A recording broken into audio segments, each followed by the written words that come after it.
Before we go on, we have to establish some terminology and notation. And one of the things I want you to know is that an indefinite integral is synonymous with antiderivative. So the constant is then called the constant of integration. And this is actually super important. If it's an indefinite integral, you need to make sure that you include the constant. The family of functions represented by capital F is the general derivative, also known as indefinite integral of f.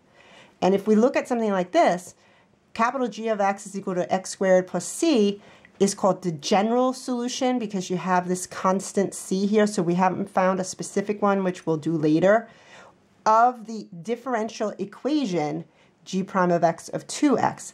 So in this particular case, when we're talking about the derivative of the function, it's called a differential equation. A differential equation can also be expressed in terms of x and y. So there are other ways that you could represent this. We could say y prime is equal to 3x and y prime of x squared plus 1 are examples of differential equations. Or it could even be written like this: dy dx is equal to 3x, for example. And the same for this one. So we have it in terms of x and y. So in this particular case, in example 1, finding the general solution of each of the following differential equations. And I tried to kind of give you different examples of notation here. In this particular case, I have the derivative is equal to 3. So in that particular case, I would have to state that y, and I can only do the general antiderivative or indefinite integral because I don't know what the constant was in that particular case of this function. I only know the derivative. So it's just like the slope field. Oh, it's a whole family of functions. So if we don't know which one it is in particular, we just put c as a constant to indicate that it could be any constant that was on the end there. So we end up with 3x plus c. For the next one, same idea here.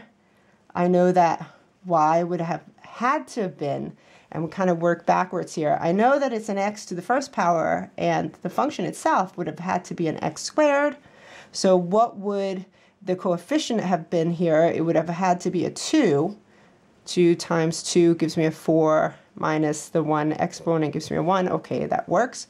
Plus the c, because I don't know which one it was exactly. I just know that it was a family of them.